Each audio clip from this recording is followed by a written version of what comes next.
Ebbaluwa ya Peetero ey'okubiri essula 3. Abaagalwa, kaakano eno y'ebbaluwa yange ey'okubiri gye mbawandiikira.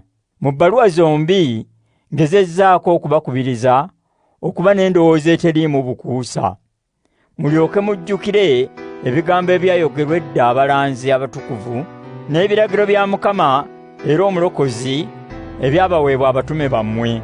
Okusookera ddala mumanye kino nti mu nnaku ez'oluvannyuma waliwo abantu abagoberera okwegomba kwabwe okubi. Abantu abo balibasekerera mmwe nga bagamba nti, eyasuubiza nti alijja aluwa? Kasookedde bajjajja baffe bafa, ebintu byonna bikyali nga bwe byali okuviira ddala ku kutondebwa kw'ensi. Kino bakyeyisaako bweyisa. Bamanyi nti edda Katonda yayogera bwogezi, eggulu n'ensi ne bitondebwa. Ensi n'ekolebwa ng'eggyibwa mu mazzi era n'eteekebwa wakati waago. Amazzi ago era ge gaasaanyaawo ensi ey'edda n'ezikirira. Ekigambo kya Katonda ekyo kyennyini kye kibeesaawo eggulu n'ensi ebiriwo kaakano, ne kibikuuma okutuusa lwe biryokebwa omuliro ku lunaku olw'okusalirako omusango, n'okuzikirira kw'abantu abatassaamu Katonda kitiibwa. Abaagalwa, kino temukyerabiranga nti eri Mukama olunaku olumu kye kimu n'emyaka 1000, n'emyaka 1000 kye kimu n'olunaku olumu. Mukama talwawo okutuukiriza kye yasuubiza ng'abamu bwe balowooza, kyokka abagumiikiriza mmwe nga tayagala wabeewo azikirira, wabula bonna beenenye. Naye olunaku lwa Mukama lwalisalirako omusango lulijja ng'omubbi. Ku olwo eggulu lirivaawo nga liwuuma nnyo, n'ebiririko birisaanusibwa omuliro, era ensi n'ebigikolerwako birisirikka. Obanga ebintu ebyo byonna bigenda kuzikirizibwa bwe bityo, mugwanidde kubeera mutya?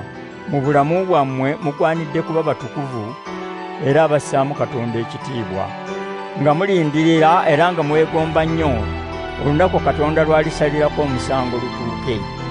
Ku lunaku olwo eggulu lirikoleera omuliro ne lijja, n'ebiririko birisaanusibwa omuliro. Kyokka nga Katonda bwe yatusuubiza, tulindirira eggulu erijja n'ensi empya omuli obutuukirivu. Kale abaagalwa, nga bwe mulindirira ebyo mufube. Mukama abasange nga muli mirembe mu maaso ge, nga temuliiko bbala wadde akamogo. Mumanye nti okugumiikiriza kwa Mukama waffe gwe mukisa gwammwe ogw'okulokolebwa. Ne muganda waffe omwagalwa Pawulo bw'atyo bwe yabawandiikira mu magezi Katonda ge yamuwa. Ebyo abyogerako mu bbaluwa ze zonna. Mu zo mulimu ebimu ebizibu okutegeera.